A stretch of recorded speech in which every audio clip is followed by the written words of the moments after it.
akan berkata kepada Tuhan, tempat pelindunganku dan kubu pertahananku, Allahku yang kupercayai. Sungguh dialah yang akan melepaskan engkau dari jerat penangkap burung, dari penyakit sampar yang busuk. Dengan kepaknya ia akan menudungi engkau. Di bawah sayapnya engkau akan berlindung. Kesetiaannya ialah perisai dan pagar tembok. Engkau tak usah takut terhadap kedahsyatan malam, terhadap panah yang terbang di waktu siang, terhadap penyakit sampar yang berjalan di dalam gelap, terhadap penyakit menular yang mengamuk di waktu petang. Walau 1.000 orang rebah di sisimu dan 10.000 di sebelah kananmu, tetapi itu tidak akan menimpamu. Engkau hanya menontonnya dengan matamu sendiri dan melihat pembalasan terhadap orang-orang fasik. Sebab Tuhan ialah tempat perlindunganmu, yang maha tinggi telah kau buat tempat perteduhanmu. Malapetaka tidak akan menimpa kamu, dan tulah tidak akan mendekat kepada kemahmu. Sebab malaikat-malaikatnya akan diperintahkannya kepadamu untuk menjaga engkau di segala jalanmu. Mereka akan menatang engkau di atas tangannya, supaya kakimu jangan terantuk kepada batu. Singa dan ular tedung akan kau langkahi. Engkau akan menginjak anak singa dan ular naga. Sungguh, hatinya melekat kepadaku, maka aku akan meluputkannya. Aku akan membentenginya, sebab ia mengenal namaku. Bila ia berseru kepadaku, aku akan menjawab. Aku akan menyertai dia dalam kesesakan. Aku akan meluputkannya dan memuliakannya. Dengan panjang umur akan kukenyangkan dia, dan akan kuperlihatkan kepadanya keselamatan daripadaku. Allah Bapa, marilah kita berdoa. Dalam nama Bapa dan Putra dan Roh Kudus. Amin. Allah Bapa di surga, kami bersyukur dan terima kasih atas undangan-Mu pada siang ini untuk kami bisa hadir dalam acara pendalaman Alkitab. Ya Bapa, kami memberikan waktu kami untuk mendengarkan firman-Mu, untuk mendengarkan sabda-Mu. Bukalah hati kami ya Bapa,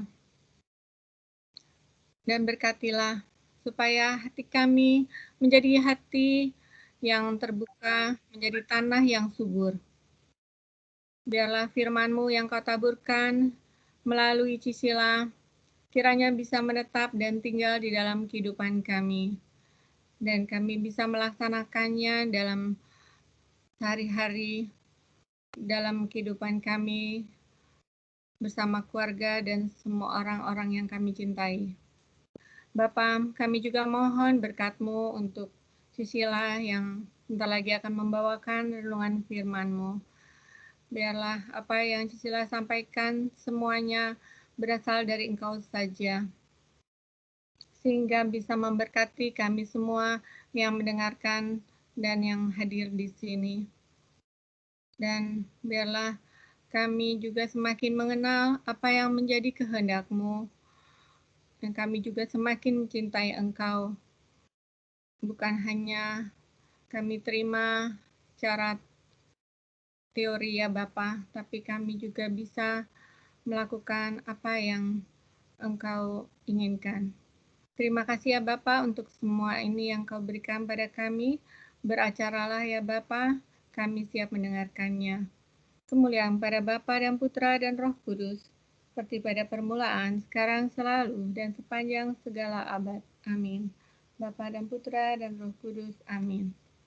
Silakan, Sila.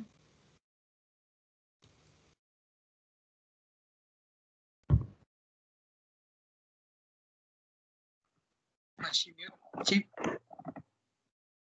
mute. Sorry. Oh ya. Oke, siang teman-teman semuanya, shalom. Kita hari ini bahas tentang bermuka dua ya. Sebenarnya kita tahu bahwa bermuka dua itu jelas tidak boleh.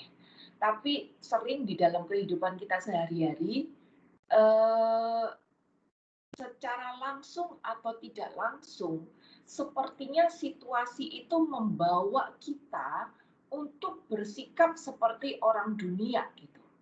Sepertinya tuh situasi itu membawa kita untuk mengedepankan ego kita.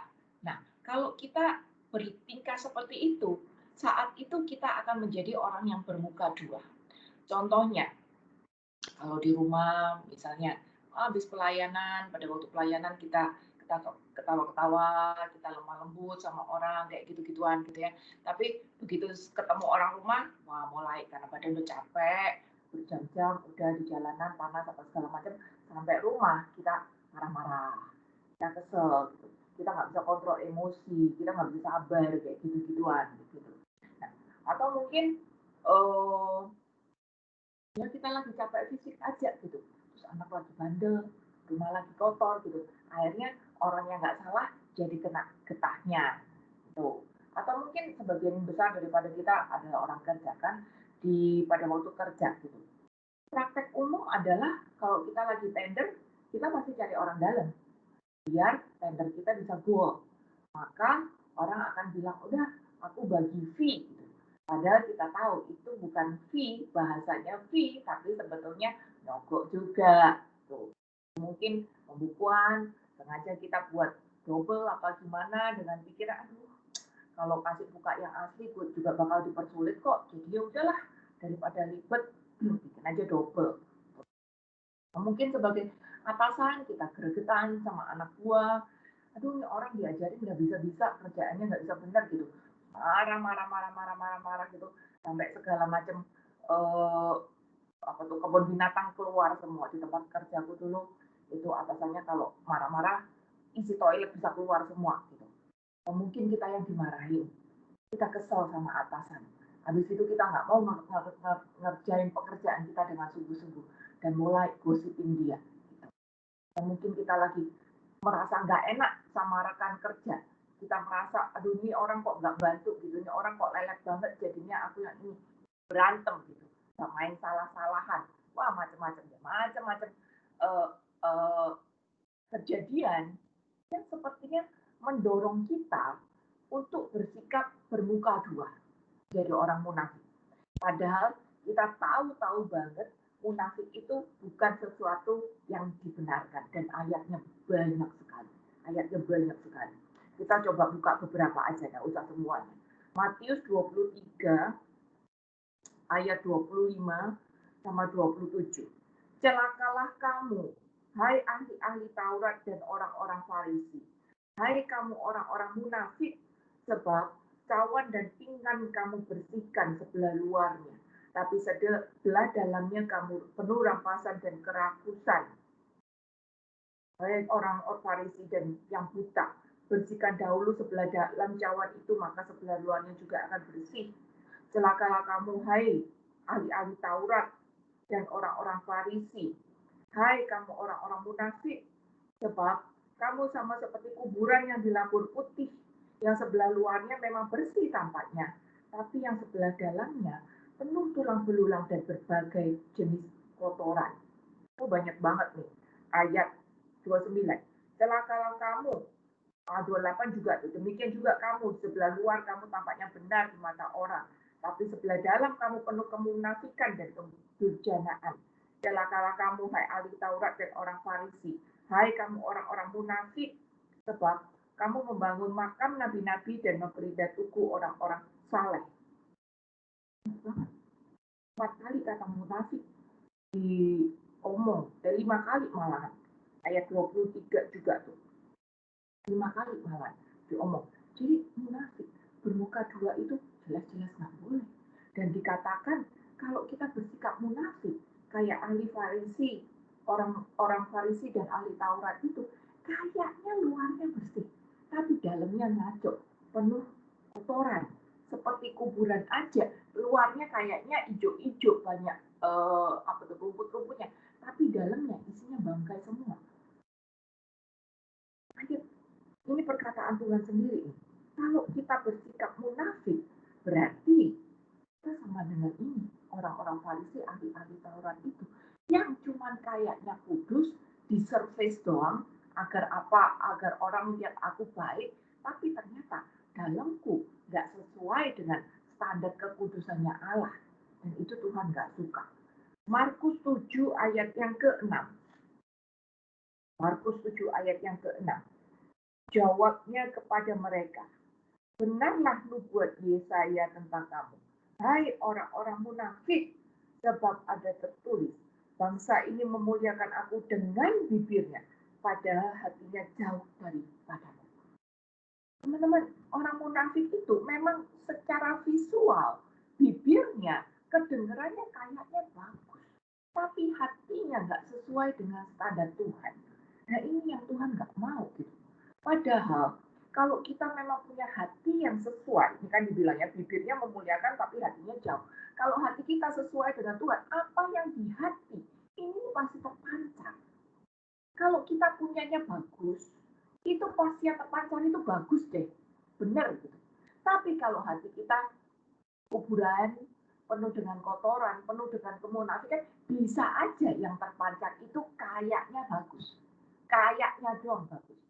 Artinya sebetulnya enggak. Padahal kita tahu Tuhan melihat apa yang manusia melihat apa yang di depan mata, 1 Samuel 16 ayat 30. Tapi Tuhan melihat apa yang di dalam hati. Terbalik, 1 Samuel 16 ayat daripada salah ayat. Manusia melihat apa yang di depan mata, tapi Tuhan melihat hati. 1 Samuel sampai 16. 1 Samuel 16 ayat berapa ya? 7b. 7b, thank you. Ya, 1 Samuel 16 ayat 7b gitu. Jadi yang perlu kita punya adalah standar yang ada di hati kita. Karena saat standar di hati kita sesuai dengan kebenaran firman Tuhan, yang terpancar itu pasti murni, pasti bagus. Bukan lagi kemunafikan, bukan lagi cuma topeng, bukan lagi cuma kepura-puraan. Lukas 6 ayat 42. Bagaimanakah engkau dapat berkata kepada saudaramu, saudara, biarlah aku mengeluarkan selumbar yang ada di dalam matamu, padahal balok yang di dalam matamu tidak engkau lihat. Hai orang munafik, keluarkanlah dahulu balok dari matamu, maka engkau akan melihat dengan jelas untuk mengeluarkan selumbar itu dari mata saudaramu. Teman-teman, ayat-ayat ini adalah perkataan yang keluar dari mulut Tuhan Yesus sendiri. Jadi bagaimana Tuhan itu sangat-sangat menekankan agar kita memulai membersihkan diri itu dari hati terlebih dahulu. Karena saat hati kita benar, yang terpancar itu pasti benar.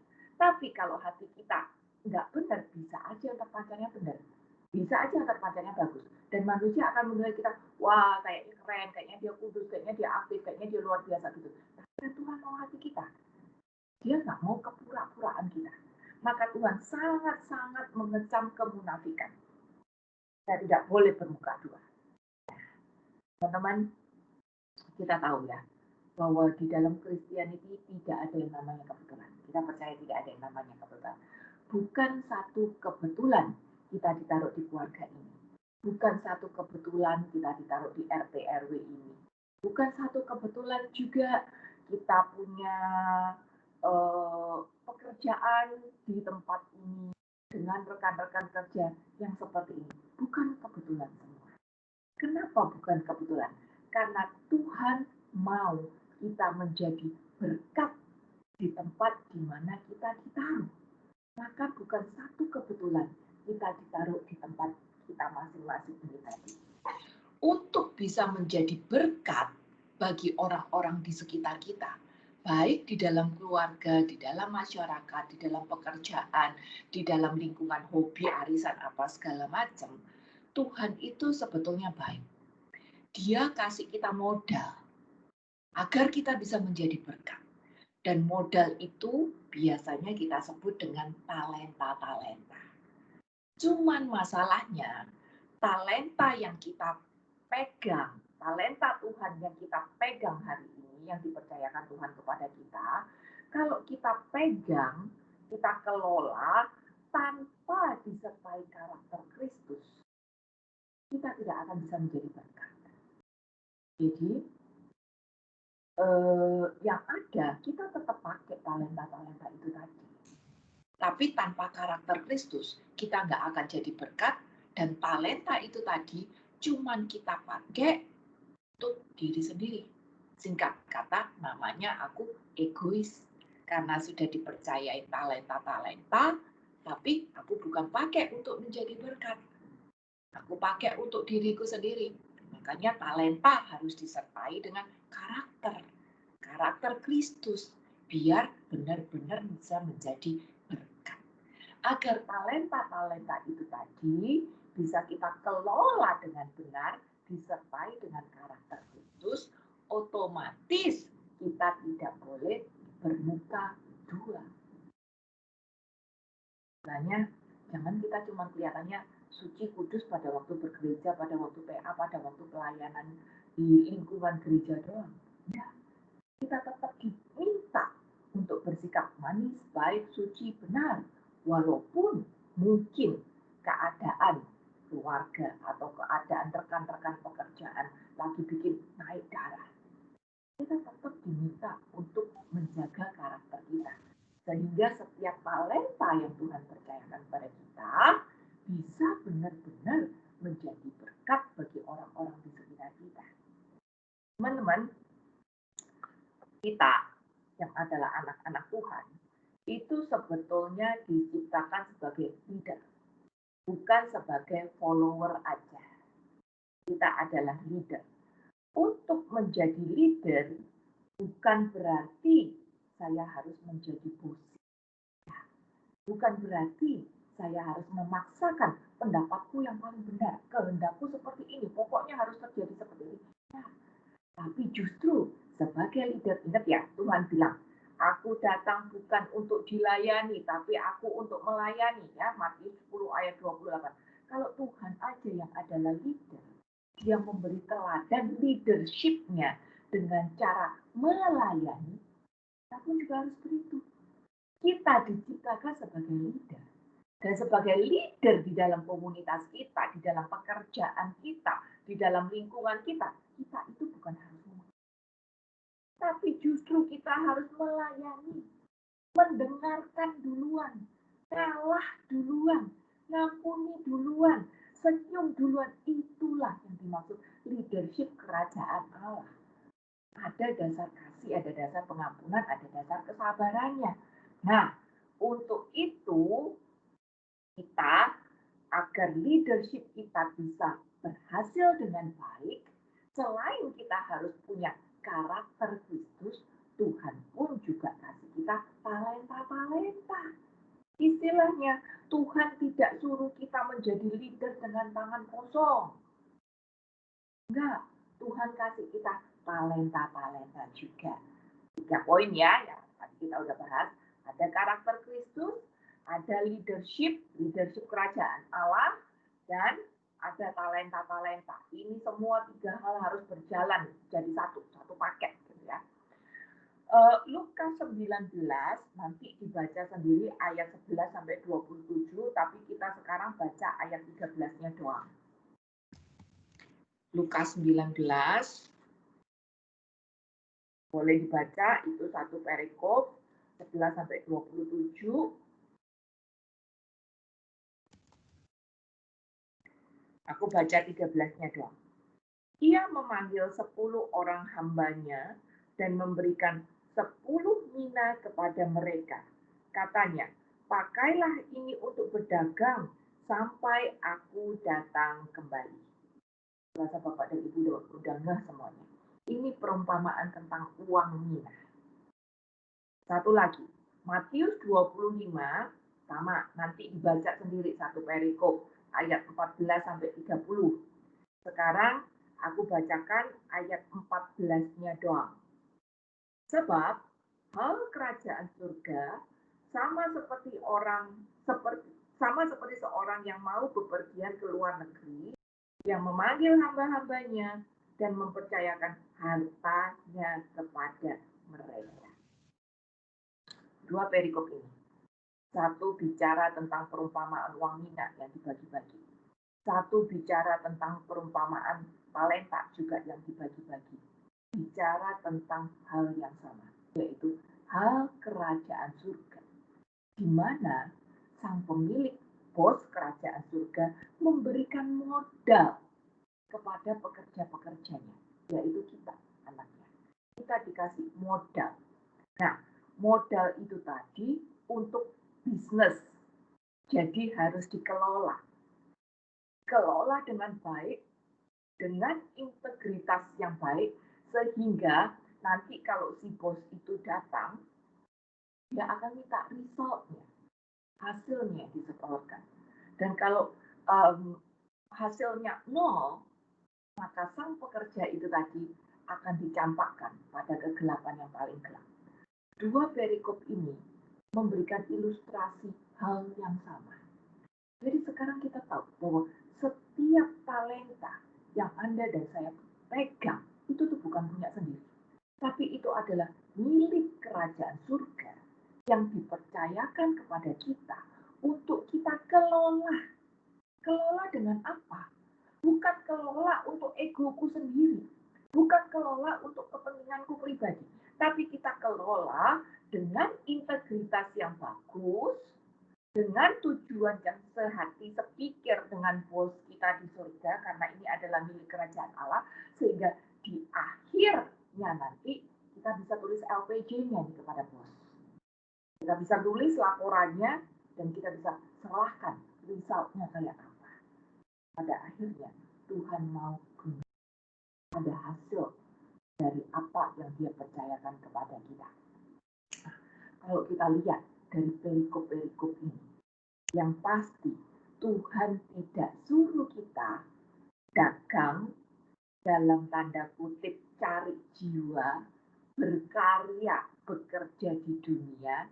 Tuhan tidak suruh kita kerja dengan tangan kosong. Dia kasih kita modal, yaitu talenta-talenta. Makanya talenta-talenta kita itu beda-beda, dengan tujuan agar kita bisa saling melengkapi. Jangan berpikir talenta-talenta itu, oh saya bisa WL, saya bisa singer, saya bisa jadi lecturer, saya bisa lumayan IT gitu, jadi saya bisa running Zoom dengan baik, saya bisa online dengan baik. Itu talenta, tapi talenta itu jauh lebih banyak dari itu. Kalau hari ini kita punya kemampuan misalnya untuk marketing, itu pun talenta. Kita bisa accounting dengan rapi, itu talenta. Kita bisa admin dengan bagus, itu talenta. Gitu. Kalau kita seperti Beato Carlos, dia ngerti bagaimana memakai media, itu pun talenta. Dan kita sudah tahu semua ceritanya, dia pakai media, kemampuannya dia untuk IT, untuk bisa mewartakan mujizat-mujizat Ekaristi, itu adalah talenta. Jadi jangan pernah berpikir, aduh nggak punya talenta soalnya aku nggak bisa nyanyi. No, talenta lebih daripada itu.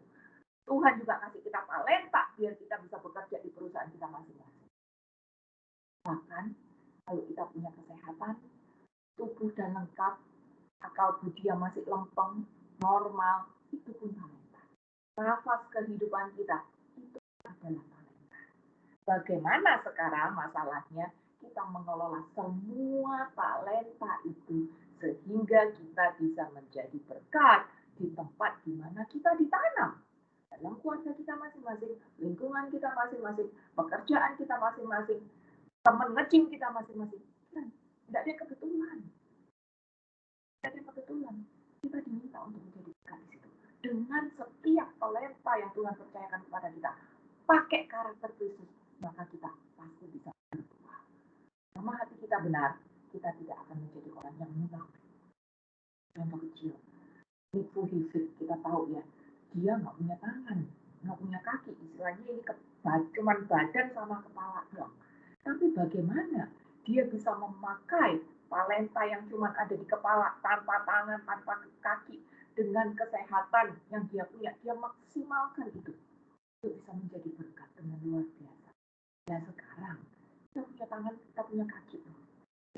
komunitas, kita punya sahabat-sahabat kita sendiri. Masa kita tidak bisa menjadi berkat? Mulai dari lingkungan yang kecil ini dulu. Nggak usah berpikir terlalu jauh. Tapi at least di tempat kecil di mana Tuhan tanam atau tempatkan kita, biar kita keberadaan kita itu menjadi berkat. Mereka tidak memandang kita sebagai orang munafik. Itu dulu. Jadi kita tidak bermuka dua. Jangan sampai orang luar berpikir, wah, ini orang kayaknya luar biasa, pelayanannya hebat, selalu ada di setiap pertemuan online, dia kenal banyak orang, dia bisa menjawab banyak hal, tetapi di rumah atau di keluarga kita sendiri, kita terkenal sebagai orang yang judes, mulutnya pahit melulu, merintah-merintah bosi sembarangan. Kita tidak mau. Pulang bermuka dua. Dan kita tidak boleh menjadi orang seperti itu. Nah, paketnya adalah karakter, talenta, harus kita kelola dengan hati. Jadi kita bisa berbuah itu tadi. Karena kita sudah tahu, Lukas 9 ayat 23, pada akhirnya Tuhan mau kita kembali dengan membawa hasil. Ada bunganya. Nggak mungkin kita bisa berbuah jiwa kalau saya sendiri belum menghasilkan buah roh. Buah roh itu sebetulnya adalah karakter. Sabar, lemah lembut, kasih, penguasaan diri. Itu kan semuanya ngomong karakter. Nggak mungkin saya bisa berbuah jiwa kalau saya sendiri belum menghasilkan buah roh. Buah roh ini untuk karakterku sendiri. Jadi aku harus menghasilkan buah roh untuk karakterku sendiri agar aku tidak bersikap munafik sehingga orang-orang di sekitarku terpikat karena melihat buah roh itu. Dan di situ kita menghasilkan buah jiwa. Jadi teman-teman, aku tahu kadang-kadang di keluarga, di masyarakat, di pekerjaan, kita diperhadapkan dengan keadaan yang sepertinya mendorong kita untuk bersikap duniawi, untuk bersikap munafik, marah-marah, ambil keputusan sesuai dengan pendapatku sendiri, menekan bawahan, sogok, melipat gandakan bon apa segala macam gitu ya, macam-macam. Tapi kita harus punya, ingat ya, kita harus punya prinsip bahwa aku ini lagi make talentanya Tuhan, talentanya kerajaan Allah. Masa aku pakai talenta kerajaan Allah untuk egoku sendiri? Masa aku pakai talenta kerajaan Allah untuk untuk menipu orang lain? Kolose 3 ayat 23. Ini bisa menjadi ayat yang kita pakai untuk patokan kita sehari-hari. Apapun juga yang kamu perbuatlah dengan segenap hatimu seperti untuk Tuhan dan bukan untuk manusia. Apapun juga yang kamu perbuat itu seperti perbuat untuk Tuhan. Jadi walaupun bos marah-marah, kita tetap kerjakan pekerjaan kita. Hati lagi sebel karena dimarahin bos, tapi kita tetap berjuang untuk melakukan pekerjaan kita dengan sungguh-sungguh. Dengan hati bilang, aku lakukan ini bukan untuk bos, tapi aku lakukan ini untuk Tuhan. Jadi aku tetap lakukan dengan integritas yang bagus. Anak buah lagi lemot, mulut kayaknya pengen maki-maki dia. Udah 3 kali dia kerja ini salah, ini orang lemot, mulut kayaknya pengen maki-maki.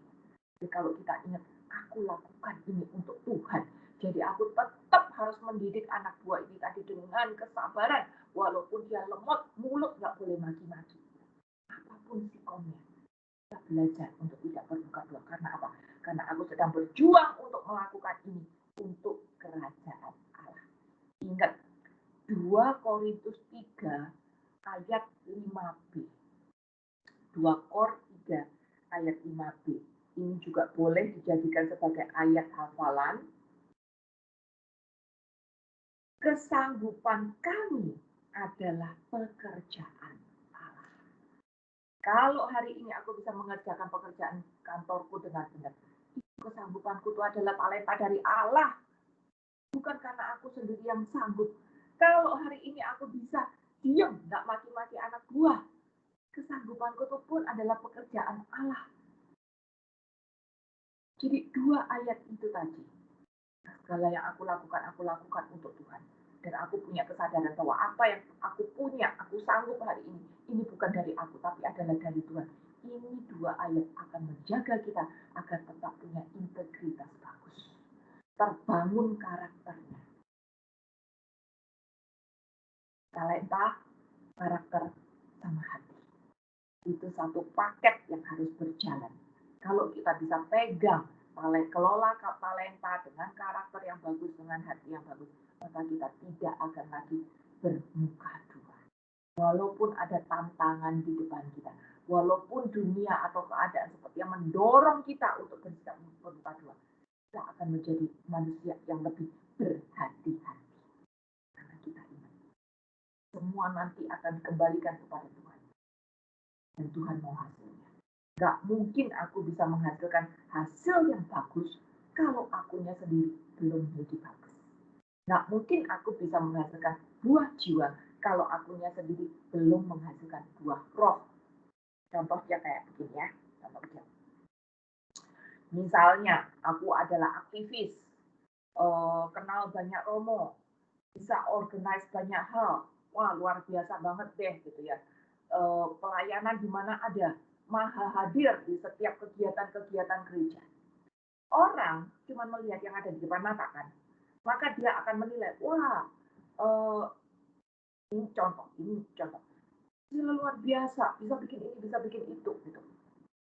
Bisa kenal ini, bisa kenal itu, bisa ya bisa menghasilkan banyak hal kegiatan, kayaknya ada terus, kayaknya luar biasa, kayaknya suci, kayaknya benar gitu. Tetapi kalau misalnya aku dalam lingkunganku sendiri, ternyata aku gampang berantem, aku gampang tersinggung, dikit-dikit aku marah, mutung. Apakah orang lain di luar tahu aku kayak begitu? Tidak ada yang tahu. Tapi siapa yang tahu aku kayak begitu? Karena aku tahu. Kan tahu, iblis tahu, dan lingkunganku sendiri yang terdekat ini tahu. Dia kayaknya aktif, tapi dia pemarahnya luar biasa, sombongnya luar biasa, egoisnya luar biasa. Kalau ada orang beda pendapat sama dia, pasti langsung disikat, pasti langsung berantem. Dia tahu cuma lingkungan kecil ini dulu. Jelas di sini aku udah bersikap munafik kan. Tapi kalau berdasarkan dengan ayat ini tadi, apakah aku bisa menghasilkan buah jiwa? No, karena orang akan melihat, yang lingkungan terdekat ini akan melihat, ini katanya aktif, tapi kok marah-marah melulu, orang kiri kanan disikat melulu, gitu. Egoisnya luar biasa, sombongnya luar biasa. Jadi aku nggak akan bisa berbuah jiwa. Secara aku sendiri belum berbuah loh, nggak ada kesabaran, nggak ada kelemah lembutan, apalagi penguasaan diri. Dikit-dikit tersinggung, dikit-dikit ngambek, marah gitu. Wah, roh nggak ada, ya nggak bisa berbuah jiwa. Nanti pada akhirnya setor-setoran LPG sama Tuhan mau setor apa? Kagak ada. Belum ada buah yang disetorkan. Nah, kayak gitu. Tapi apakah aku tetap bisa kelola talentaku? Bisa. Bisa, buktinya di luar aku bisa bikin kegiatan. Aku apal ini, aku apal itu, aku kenal ini, aku apal itu. Tetap bisa kelola talentaku. Tapi ujung-ujungnya talenta aku kelola buat apa? Bukan untuk Tuhan, tapi untuk kepuasan diri sendiri. Jadi teman-teman, talenta kalau tanpa disertai dengan karakter Kristus, itu tidak akan menjadi berkat. Yang ada adalah kemunafikan. Dan kita tidak mau jatuh pada kemunafikan, karena kita tahu berkali-kali Tuhan Yesus sendiri yang ngomong bahwa orang yang munafik, mulut muji Tuhan, hatinya tahu. Kita tidak mau jatuh pada situasi seperti itu. 1 Korintus 12 ayat yang ke-4 dan ke-6. 1 Korintus 12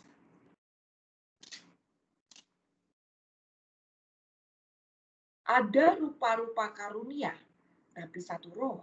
Ada rupa-rupa pelayanan, tapi satu Tuhan. Dan ada berbagai-bagai perbuatan ajaib, tapi Allah adalah satu yang mengerjakan semuanya dalam semua orang. Tetapi kepada tiap-tiap orang dikaruniakan pernyataan roh untuk kepentingan bersama. Sebab, udah kebanyakan ya. Oke, 3 ayat. Intinya satu roh yang mengerjakan semuanya. Pada saat hati kita, pertama hati dulu. Pada saat hati kita mau untuk tunduk dan taat pada Allah, di situ roh Allah bekerja. Walaupun talentaku dengan Ibu Widya berbeda, talentaku dengan Sis Mel berbeda, talentaku dengan Bro David berbeda. Setiap tadi kita berbeda. Tapi tujuannya untuk saling melengkapi. Karena apa? Karena ada satu roh yang mengerjakan untuk kita semua. Jadi itulah indahnya Tuhan. Memang Dia sengaja menciptakan kita berbeda-beda dan memberi kita talenta yang berbeda-beda agar kita bisa saling melengkapi. Sekarang pertanyaannya satu, hati kita mau nggak untuk melangkah bersama Tuhan agar kita bisa saling melengkapi antara saya, Bu Widya, Sis Mel, Bu David, Bu Rosi, Ellen. Dan kalau kita lakukan itu tadi dengan hati, integritas yang bagus, di situ kita bisa menjadi pelaku firman, di situ kita akan bertumbuh di dalam karakter, dan kita akan bisa kelola semua talenta itu tadi. Kita putar intinya hati dengan integritas murni yang tulus, yang mau untuk menjadi pelaku firman, talenta, karakter. Ini akan menjadi satu paket. Nggak bisa lari, satu paket. Kalau kita cuma kelola talenta doang, tanpa karakter, bukan jadi berkat, malah jadi kemunafikan. Kalau kita tidak punya hati yang mau menjaga integritas kita, walaupun kita punya talenta bagus, kita juga akan menjadi orang yang munafik. Nggak akan bisa menghasilkan buah jiwa. Secara buah roh aja kita belum, untuk diri sendiri aja belum dimenangkan, kayak gitu. Nah, berikutnya, pada waktu kita mau melakukan kemunafikan misalnya, atau sudah melakukan munafikan, pasti ada rasa gimana gitu ya di hati ya, lagi mau atau sudah kadung gitu ya, hati ini pasti ada rasa gimana gitu loh. Contohnya kayak gini, dulu waktu aku kerja di kantor, aku ingat banget ini, kantorku tuh tetanggaan sama pom bensin, jadi aku tiap kali beli bensin ya di pom situ gitu. Dan nggak tahu kenapa pom bensin ini selalu ngeluarin bonnya itu 2. Setiap kali, bukan cuma 1 kali. Setiap kali itu ngeluarin bonnya 2. Kalau aku mau nyetorin misalnya 1 bon aku setorin hari ini, 1 bon lagi aku setorin 2 bulan lagi. Itu tuh bisa. Karena siapa sih yang mau ngecekin satu-satu gitu. Bensin kan angkanya juga jelimet, nggak selalu bulat gitu. Angkanya kan mau kecil-kecil, tanggalnya juga. Siapa yang bisa nyocokin? Aku story 2 bulan aja udah cukup jauh gitu loh. Aku bisa itu mau klaim 2 kali. Tapi saat kita mau melakukan kayak begitu, kan dorongan ya, ayo kesempatan nih. Wah 250 ribu kan, kalau 1 minggu beli 1 kali, 1 bulan 4 kali kan untung 1 juta lumayan gitu. Ayo kesempatan nih dapat duit lebihan gitu. Dorongan negatif. Hati bilang jangan, itu dosa, jahat, itu menipu. Kalau kamu lakukan itu, kamu menjadi orang yang munafik. Orang tahu kamu Kristen, orang tahu kamu pengikut Kristus, kamu berdoa, tapi ternyata kamu menipu diri sendiri gitu. Walaupun orang nggak tahu, tapi kan Tuhan tahu juga. Hati kan berbicara seperti itu. Pada saat hati dan pikiran kita bertentangan, hati masih ingetin, itu tuh sebetulnya bagus. Berarti alarm kita masih bunyi.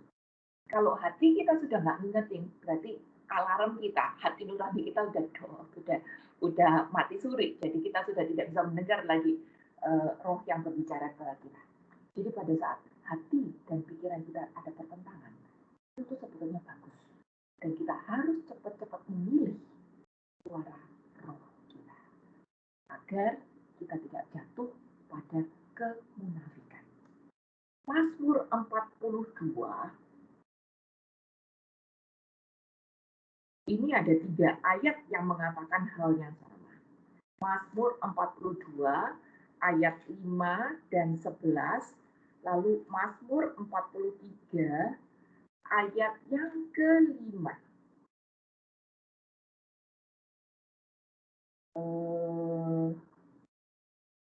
Kalau di buku ayat 6.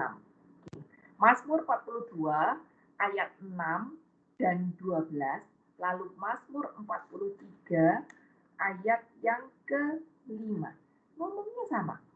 Mengapa engkau tertekan, hai jiwaku, dan gelisah di dalam diriku? Berharaplah kepada Allah, sebab aku bersyukur lagi kepadanya, penolongku dan Allahku. Mengapa engkau tertekan, hai jiwaku, dan mengapa engkau gelisah di dalam diriku? Sama. Mengapa engkau tertekan, hai jiwaku, dan mengapa engkau gelisah di dalam diriku? 3 kali omongan yang sama persis. Berarti apa? Daud juga mengalami pergulatan antara hati dan pikirannya. Mengapa kau tertekan, hai jiwaku? Roh, kita bilang roh itu adanya di hati ya. Roh menasehati jiwa kita. Roh di dalam hati kita, Roh Kudus, hati nurani kita, Roh Allah yang bertahta di dalam hati kita, menasehati jiwa kita. Di dalam jiwa kita ada yang namanya pikiran, perasaan-perasaan pribadi kita, kehendak-kehendak pribadi kita, itu ada di sini kita. Jadi roh berusaha menasehati jiwa kita, karena di sini ada pikiran. Dunia mempengaruhi pikiran-pikiran kita. Dunia bilang, ayo itu kan bon udah double kesempatan buat kamu biar dapat duit banyak kan. Gitu. Ayo itu anak gua kan udah males banget kalau kamu gak katain dia nanti makin melunjak gitu. Aduh, ayo kamu harus, udahlah kamu harus lawan sedikit itu bos kamu yang semena-mena. Kalau gak gitu dia akan makin gencet kamu dengan luar biasa. Gitu. Ini kan semua ada di pikiran. Dunia mempengaruhi pikiran-pikiran kita. Tapi roh berbicara di dalam hati kita. 3 ayat itu menunjukkan bahwa roh menasehati jiwa kita. Dan saat itu kita harus segera memilih roh kita. Agar kita tidak jatuh pada intimidasi dunia yang mendorong kita untuk bersikap munafik. Belajar berani untuk bersikap berbeda. Mendengarkan roh kita. Kalau roh kita bilang, diam aja, sabar, ngalah aja, ampuni dia. Pikiran kita akan bilang, gak bisa, ngalah, sabar. Dikasih hati, nginjek rempel, kok dia ntar makin mentah, makin kurang ajar. Lihat aja mulutnya dia. Tapi kita harus cepat berani mengambil keputusan sesuai dengan apa yang roh kita bilang. Biar kita tidak jatuh pada kemunafikan. Ini bukan sesuatu yang gampang. Karena yang kita lawan ini sebetulnya adalah ego kita pribadi dan dunia.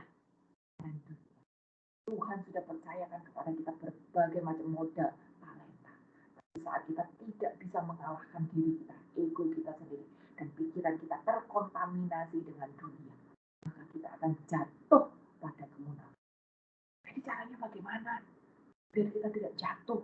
Kayaknya kok saya sendirian, lawannya diri sendiri lagi. Wah, ngikutin kedagingan itu kan enak gitu. Lawan diri sendiri. Plus intimidasi dunia. Jadi bagaimana? Caranya gampang. Ada tubuh rohani, ada ego kita, pikiran kita di sini. Mana yang paling banyak dikasih makan?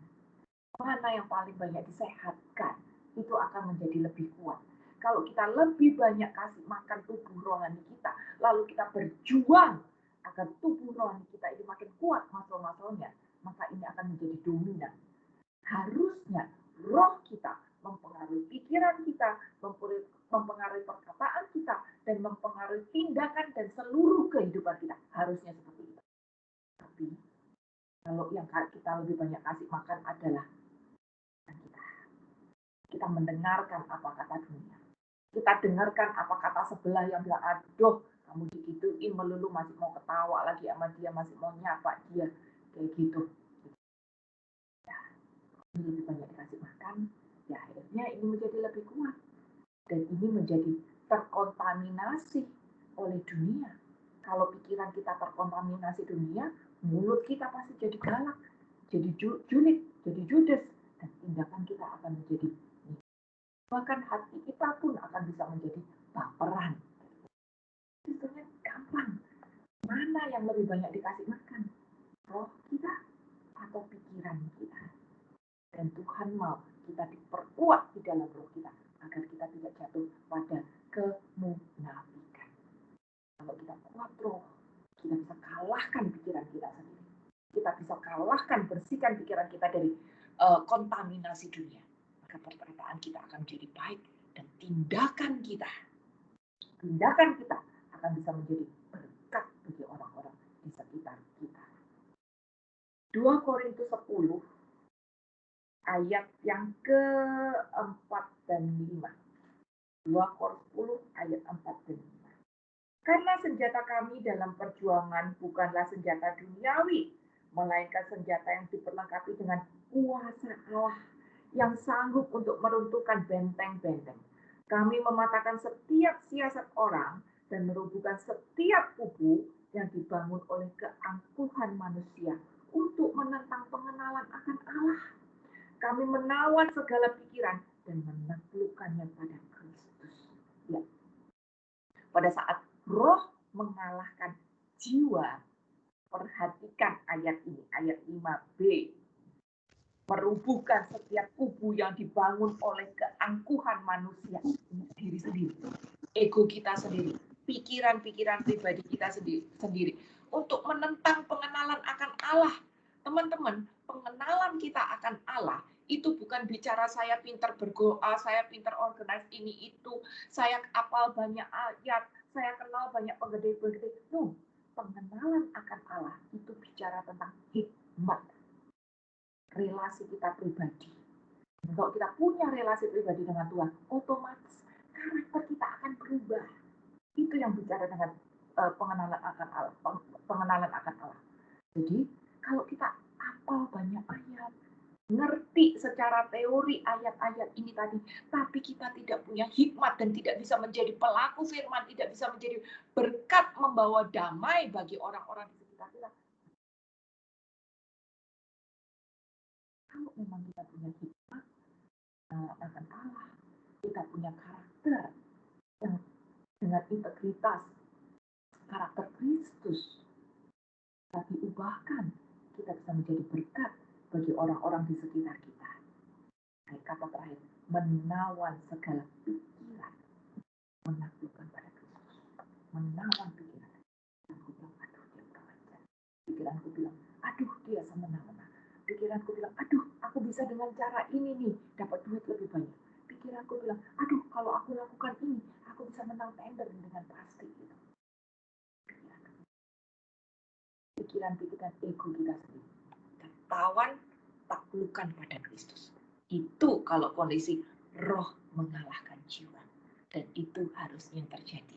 Sehingga kita tidak jatuh pada kemunafikan. Memenangkan diri sendiri. Aku ada satu teman ya. Oh, dia tuh Tuhan kasih talenta yang luar biasa banget. Jiwa seninya tuh tinggi banget gitu. Dan gampang banget untuk mengerti banyak hal. Berarti apa? Otaknya encer deh. Otaknya encer. Kerjaannya rajin, selalu mengingatin. Jumper, ini waktunya misa apa? Ini waktunya doa apa? Ayo cepetan ngaku dosa gitu. Dan dia sendiri misa setiap hari. Ini zamannya offline ya. Zamannya offline. Dia pagi-pagi dia pasti ke gereja jam 5:30, jam 6 untuk misa setiap hari. Nggak pernah off. Tapi sikapnya dia sama orang tua berantem. Utang melulu kiri kanan. Gitu. Terus nanti kalau kita ngomong, kamu jangan utangan gitu. Kamu sama orang jangan ngomongnya kasar begitu. Customer jangan di-skak seperti itu. Ya tapi kan nggak bisa. Kan gue seperti ini, kan harusnya seperti ngeyel gitu loh. Ngeyel gitu. Akhirnya apa? Walaupun dia aktif luar biasa, otaknya encer, talentanya luar biasa, dia tidak menjadi berkat. Berantem sama keluarga, berantem sama orang-orang di sekitar, berantem bahkan sama customer sendiri. Dia merasa dia benar, maka customer diajak berantem gitu.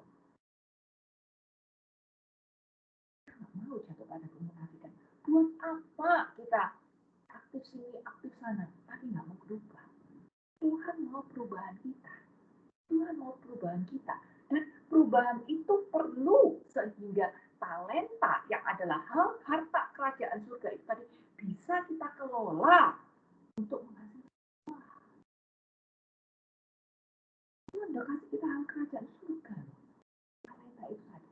Kalau kitanya nggak berubah, nggak jaga karakter, nggak jaga integritas kita, talenta tetap bisa kita pakai.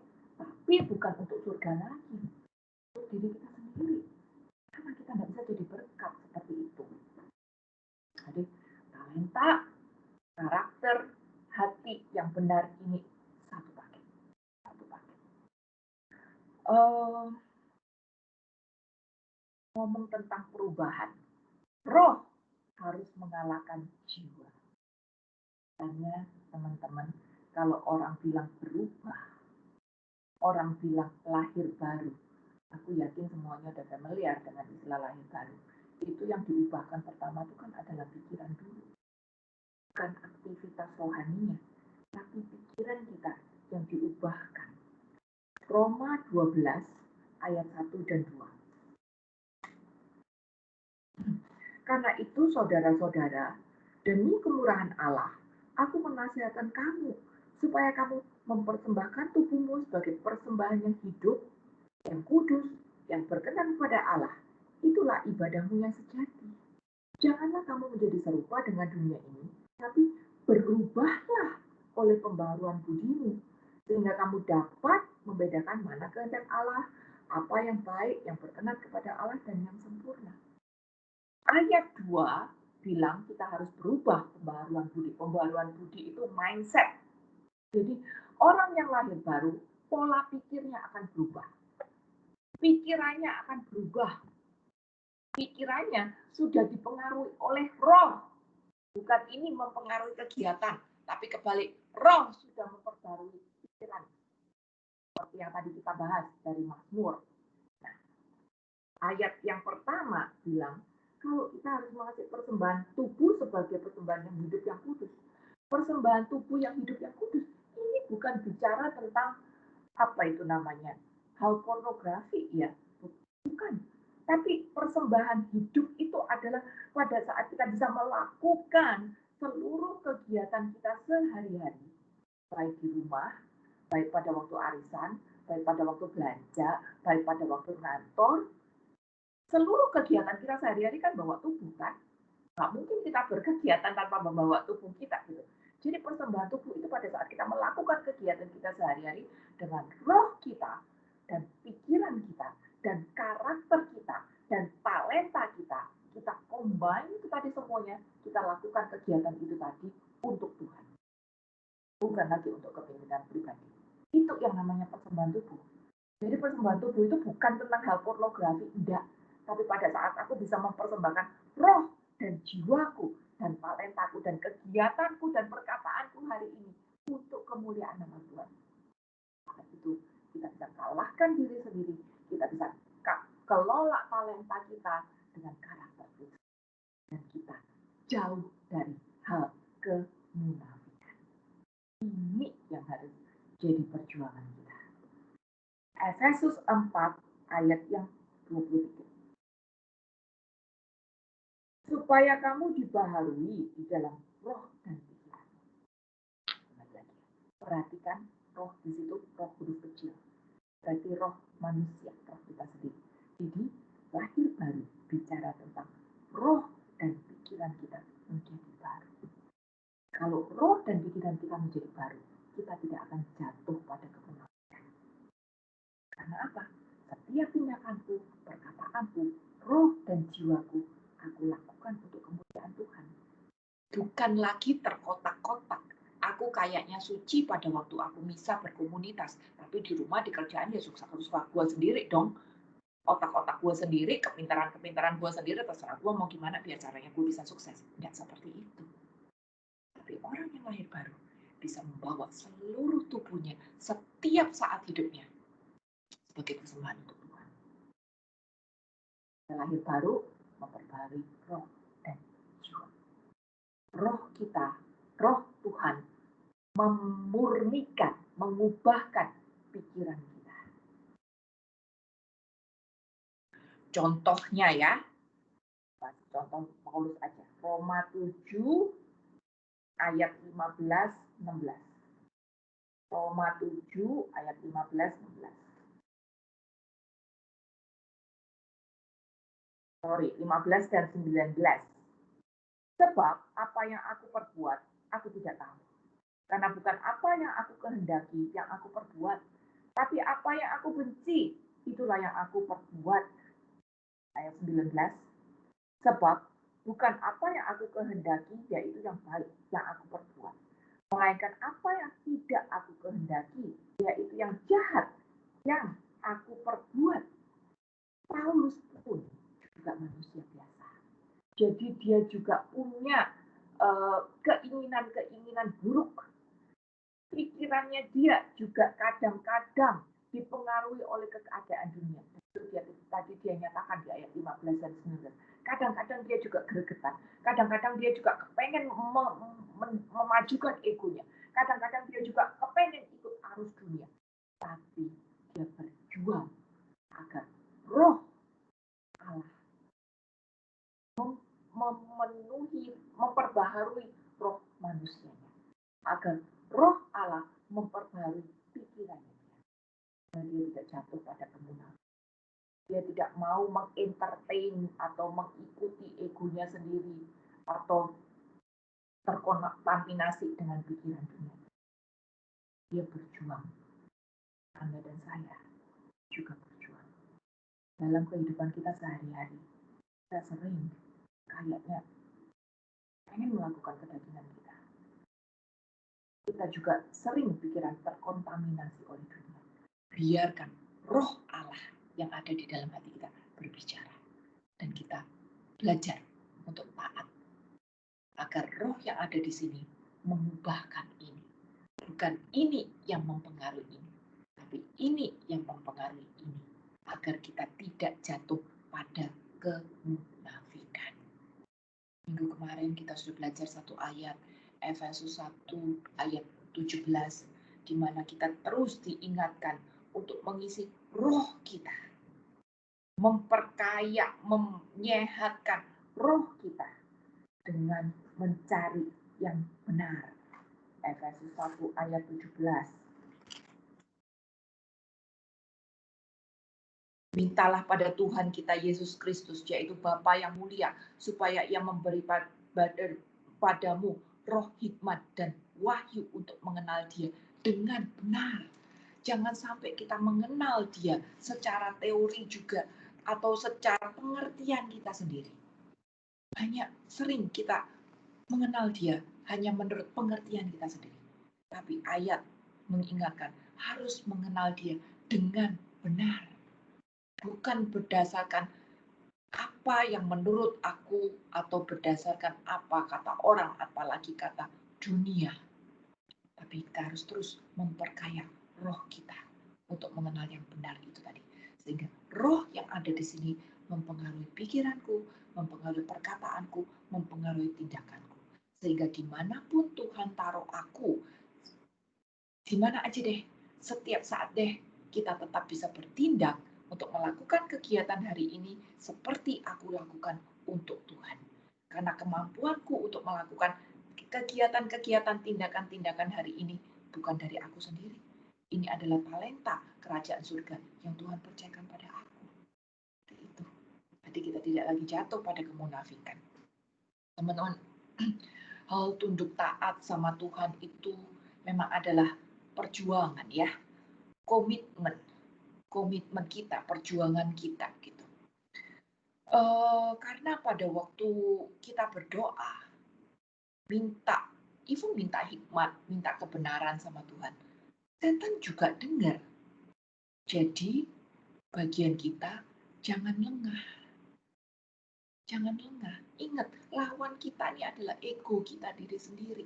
Plus pemikiran-pemikiran dunia. Lawan kita luar biasa. Jadi kita jangan lengah. Walaupun kita berdoa, Tuhan kasih aku hikmat dalam kebenaran. Pada waktu kita berdoa, iblis juga dengar. Jangan lengah. Jadi Di mana biar nggak lengah? Jangan on off. Karena kalau off, iblis bisa aja kontaminasi lagi pikiran kita. Gitu. Ingat, iblis itu nggak bisa mati, nggak bisa diusir, nggak bisa dilumpuhkan, tapi bisa dipatahkan kuasanya di dalam Yesus. Jadi biar kuasa Tuhan saja yang bekerja di dalam kita. Jangan lengah, jangan on off, jangan sampai kita lagi males PA, kita lagi males ini itu, tahu-tahu iblis mengkontaminasi pikiran kita. Jangan lengah. Biarkan kita terus berkomitmen untuk mendewasakan, menyehatkan roh yang ada di dalam diri kita. Sehingga roh mempengaruhi jiwa kita. Sehingga tindakanku dimanapun aku berada, perkataanku tidak lagi menjadi sebuah kemunafikan di mata Tuhan. Kita coba untuk kalahkan kejahatan dengan kebaikan. Biar kita tidak jadi permainan iblis. Kita coba untuk memagari hidup kita, pikiran kita, lidah pikir kita dengan roh Tuhan. Lewat firman dan doa. Lewat komitmen kita kepada Tuhan. Kita belajar untuk kita belajar untuk tidak hidup biasa-biasa aja.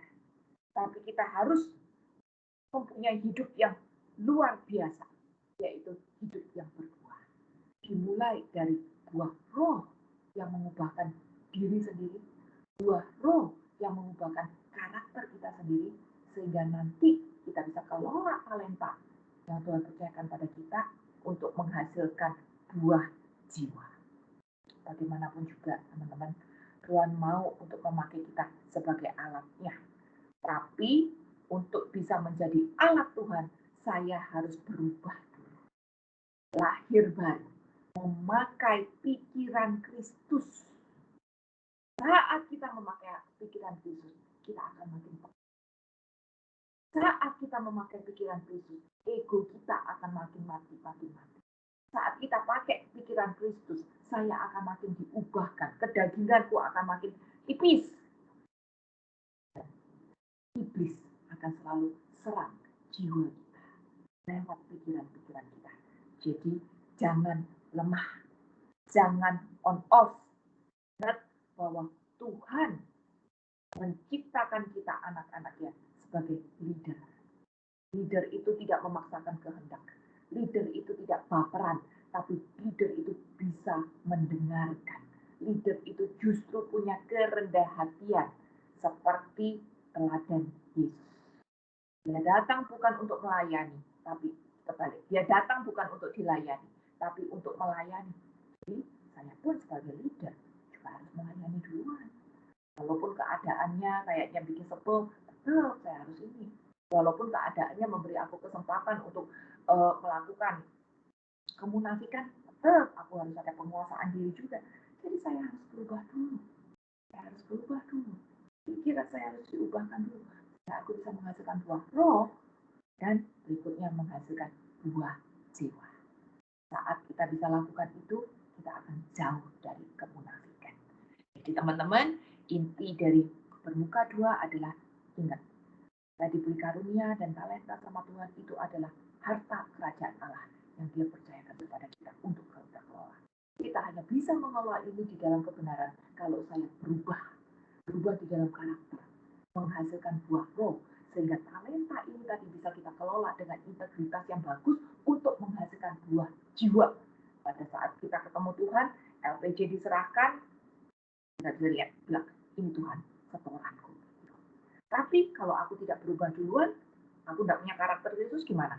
Talenta tetap bisa kita pakai, tetap bisa. Tapi tanpa disertai karakter Kristus, berarti kita pakai untuk diri sendiri.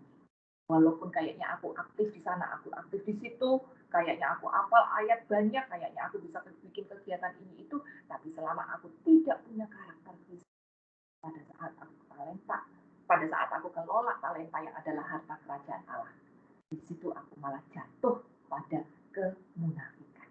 Dan Tuhan tidak mau dan jatuh di dalam keadaan itu.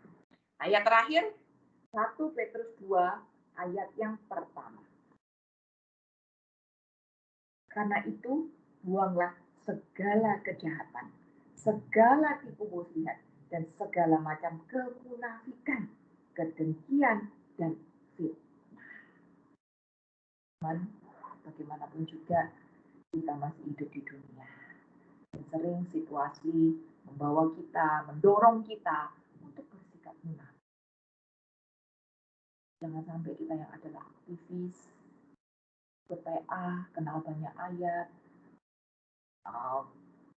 kenal ini itu, malah pikiran kita tidak diperbarui, malah sikap kita tidak bisa menjadi berkat, karena sayangnya egois, karena karakter belum diubahkan, kita tidak akan bisa menjadi berkat kayak gitu. Jadi kita tidak mau disebut sebagai orang Farisi atau ahli Taurat. Tuhan sangat membenci orang-orang yang munafik. Jangan sampai kita sepertinya aktif, kita sepertinya jadi nama baik di kiri kanan, tapi ternyata di tempat di mana Tuhan tanam kita, malah kita jadi batu sandungan. Jangan seperti itu. Semoga ini jadi berkat. Yesus berkati.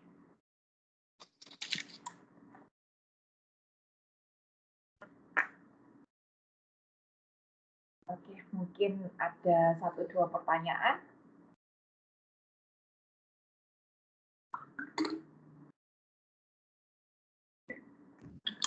Bu Sela mau nanya satu hal ya Bu. Tadi Bu Sela bicara mengenai buah jiwa gitu ya. Misalkan kita dalam pelayanan konseling gitu ya Bu, baca beberapa orang. Ini sih saya bicara mengenai ini saya pribadi gitu ya Bu ya. Misalkan beberapa teman ada yang konseling sama kita gitu Bu. Terus saya kasih nasihat sebagai contoh. Terus saya kasih renungan dan sebagainya bla bla bla.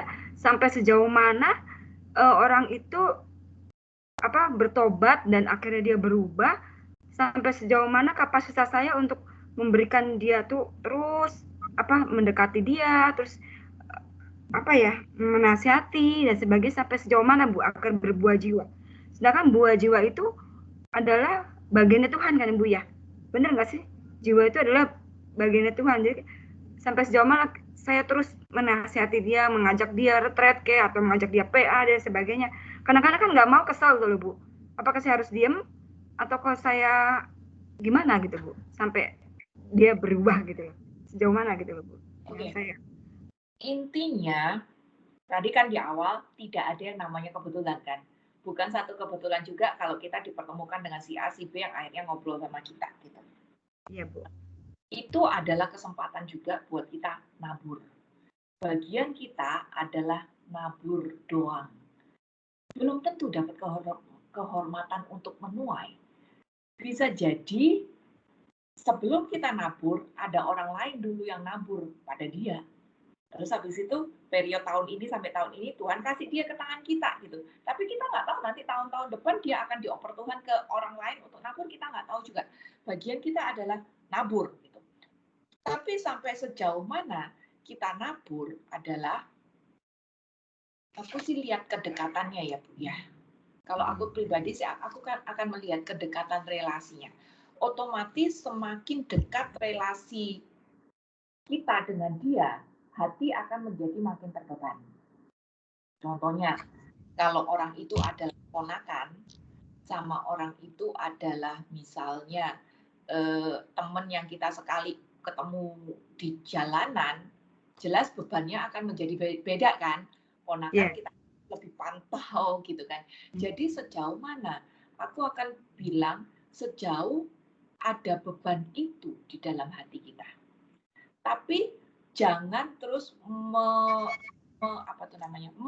mengesampingkan beban hati itu ya, karena kadang-kadang kalau Roh Kudus bilang itu loh, ingat dia dong, ingat dia, kamu teks dia dong, kamu sapa dia coba gitu, terus kitanya nggak mau lagi repot apa gitu, lama-lama ingat tadi, mengapa kau tertekan hai jiwaku, itu kan Roh menasihatin pikiran kita, Roh kita hati kita dan kita abaikan tadi, lama-lama suara Roh ini juga akan makin tipis loh, karena kita abaikan terus.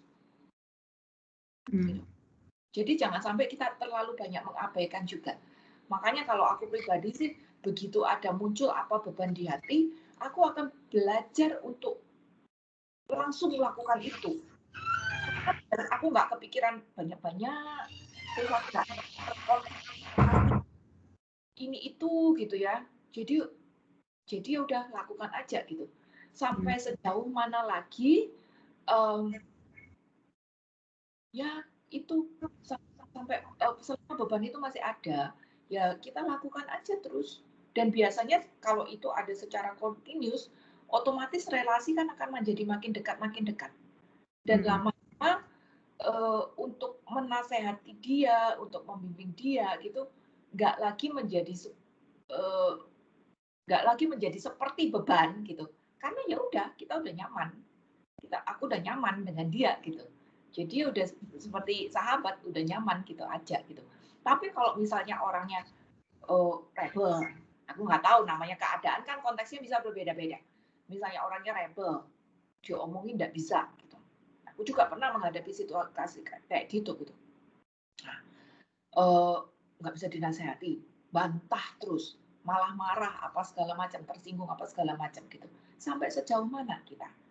Otomatis bagian kita adalah mengingatkan.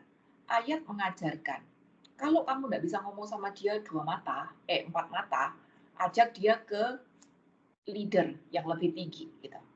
Kalau kita misalnya ke romo paroki atau ke ibu rohani atau ke ketua PD misalnya ya, kalau sama dia nggak bisa, coba hadirkan 2-3 orang saksi. Gitu. Tapi kalau juga masih nggak bisa lagi, ya udah. Bukan dikesampingkan, tapi perlakukan dia sebagai masih anak-anak. Gitu. Jadi kitanya nggak kepancing emosi. Aku lupa ayatnya mana, tapi ngomong seperti itu. Perlakukan dia sebagai anak-anak. Taruh dia di luar dulu. Gitu. Perlakukan dia maksudnya perlakukan dia sebagai anak-anak. Bukan dibuang ya, bukan dimusuhin. Perlakukan dia sebagai anak-anak. Anak-anak ini kan gini kan. Kalau anak-anak buat berantakan kursi, kan kita cincai, masih anak-anak gitu.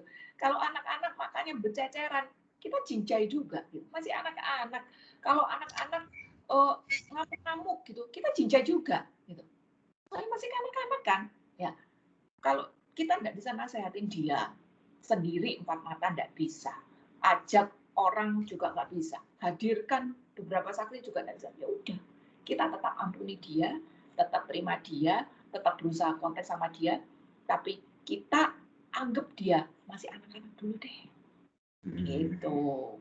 Oke. Jadi kita juga nggak bisa emosi. Gimana ya Bu? Sebenarnya sih bukannya di anak-anak ya, umur sama kayak saya. Tapi udah ikut ini segala macam, ya tetap aja gitu loh Bu. Jadi saya pikir, waduh, saya ini apa nggak bisa jadi berkat, padahal teman dekat sendiri di kantor gitu loh, gitu. Jadi saya pikir, waduh, apa saya mesti berubah gimana lagi? Saya nggak bisa ngomongin lagi Bu. Bukannya saya nggak ajak-ajak, dia udah ikut macam-macam Bu, ikut cap, ikut ini itu. Wah, rasanya gimana ya Bu? Udah akhirnya saya diemin aja, udah nggak mau ngasih ayat-ayat lagi, nggak mau ngasih apa-apa lagi. Sakarapmu lah gitu, hidup-hidupmu lah, saya pikir gitu. Ya paling sesekali, jangan sakarap-karapmu selamanya juga kan gitu, tapi sesekali kita ajak ingetin dia gitu, tapi dengan nada yang enteng, dengan senyum, dengan nada yang bercanda gitu, dengan kalimat yang bukan menghakimi atau menasehati, tapi dengan kalimat yang enteng gitu aja. Tapi tetap bagian kita lah untuk mengampuni dia duluan, untuk menerima dia duluan, untuk ngomong sama dia duluan. Masalah dianya bisa apa enggak, itu nanti prosesnya dia sendiri. Itu proses dia sendiri. Proses kita adalah lewat dia, Tuhan mendidik aku untuk lebih sabar, gitu kan? Lewat dia, Tuhan mendidik aku untuk bisa menerima orang dengan lebih apa adanya, lebih rendah hati, lebih mendengarkan, gitu kan? Jadi ada proses buat dia juga. Iya. Oke Bu. Dan juga artinya saya berproses lewat dia ya Bu ya. Selalu dua belah pihak itu berproses. Iya. Oke, baik Bu. Sela, makasih ya masukannya. Thank you. Oke. Mungkin sebelum doa penutup, si Skrini mau pimpin doa syafaat dulu, terus David pengumuman dan doa penutup? Ibu Grilia nggak join, Cik. Oke. Ya udah kalau gitu David tolong pengumuman deh. Pengumuman juga untuk minggu ini tidak ada, Cik. Mungkin langsung. Jadi minggu depan kita ketemu seperti biasa ya. Oke lah, karena tidak ada pengumuman dan tidak ada doa syafaat, kita ingat aja untuk berdoa masing-masing. Aku cuma ingat Mbak Ati titip doa karena ibunya hari ini pulang dari rumah sakit tapi masih butuh pemulihan di rumah. Mungkin boleh satu pertanyaan lagi kalau nggak ada. Kalau nggak ada, si Sylvie boleh lead doa penutup.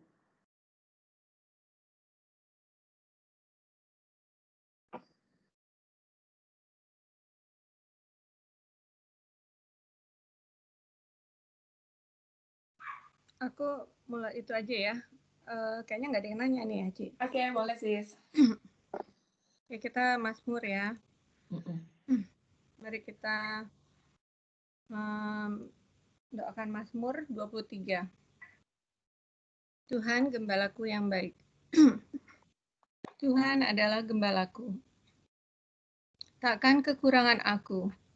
Ia membaringkan aku di padang yang berumput hijau. Ia membimbing aku ke air yang tenang. Ia menyegarkan jiwaku. Ia menuntun aku di jalan yang benar oleh karena namanya. Sekalipun aku berjalan dalam lembah kekelaman, aku tidak takut bahaya, sebab Engkau besertaku. Gadamu dan tongkatmu, itulah yang menghibur aku. Engkau menyediakan hidangan bagiku di hadapan lawanku. Engkau mengurapi kepalaku dengan minyak. Pialaku penuh melimpah. Kebajikan dan kemurahan belaka akan mengikuti aku seumur hidupku. Dan aku akan diam di dalam rumah Tuhan sepanjang masa. Marilah kita satukan hati kita untuk menutup pendalaman Alkitab pada siang hari ini. Kita satukan hati kita untuk berdoa. Bapa, Putra, dan Roh Kudus. Amin. Bapa, kami bersyukur kepadamu atas kasih-Mu yang terus melingkupi dalam kehidupan kami, sehingga kami bisa melewati setiap persoalan dalam hidup kami. Kami sungguh mengerti dan mengetahui bahwa ini semua karena pertolongan-Mu. Kami bisa melewati dengan baik karena kekuatan yang Kau berikan kepada kami. Bapa, bantu kami ya Tuhan untuk semakin hari semakin menyerupai sifat-Mu yang sabar, mempunyai kasih, mengampuni kepada sesama kami, dan kami kiranya tidak menjadi lelah untuk terus mengampuni orang-orang yang mengecewakan kami. Bantu kami Bapa juga untuk bisa terus mengasihi dan tidak menjadi egois. Bapa, berikanlah kami Roh-Mu yang kudus untuk kami, sehingga kami bisa mempunyai penguasaan diri, kesabaran, kelemah lembutan, dan bisa belajar untuk memahami orang lain. Dan pastinya ya Bapa, melalui sesama kami, Engkau juga membentuk kami untuk menjadi pribadi yang sesuai dengan yang Kau inginkan.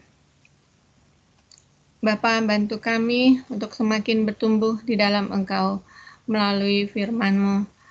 Dan terima kasih ya Bapa, Engkau telah mengirimkan Sisila untuk kami semua pada siang hari ini. Semoga kami juga bisa melakukan apa yang menjadi kehendak-Mu, menjadi pelaku firman-Mu. Tidak menjadi orang yang cepat marah ataupun menjadi orang yang cepat tersinggung. Tapi biarlah selalu ada kasih dan pengampunan di dalam hati kami, dan selalu ada sukacita dan damai yang selalu tinggal di dalam hati kami. Terima kasih ya Bapak untuk semua yang boleh kami dengar pada hari ini. Kami serahkan segala hidup kami dalam tangan-Mu dan juga aktivitas kami di sepanjang hari ini. Kiranya juga Engkau terus melingkupi dan melindungi kami sekeluarga, kami keluarga masing-masing. Bapa, kami menyudahi pertemuan kami ini, kami akan tutup dengan doa yang Kau ajarkan kepada kami. Bapa kami yang ada di surga, dimuliakanlah nama-Mu, datanglah kerajaan-Mu, jadilah kehendak-Mu di atas bumi seperti di dalam surga. Berilah kami rezeki pada hari ini, dan ampunilah kesalahan kami, seperti kami pun mengampuni yang bersalah kepada kami. Dan janganlah masukkan kami ke dalam pencobaan, tetapi bebaskanlah kami dari yang jahat. Amin. Ya Bunda Maria, Bunda yang selalu menolong, Bunda yang selalu dekat kepada Yesus Putramu, Tuhan kami, doakanlah kami. Salam Maria, penuh rahmat, Tuhan sertamu. Terpujilah engkau di antara wanita, dan terpujilah buah tubuhmu Yesus. Santa Maria, Bunda Allah, doakanlah kami yang berdosa ini, sekarang dan waktu kami mati. Amin. Kemuliaan pada Bapa, Putra, dan Roh Kudus, pada permulaan, sekarang, selalu, dan sepanjang segala abad. Amin. Bapa, Putra, dan Roh Kudus. Amin. Oke. Thank you, sis. Ya, sama-sama. Thank you. Thank you, Thank you. Bu Stella. Terima kasih untuk pengajaran hari ini. Yes. Berkati. Sampai minggu depan. Minggu depan, Tuhan berkati semua. Thank you, Thank you, Ci. Thank you.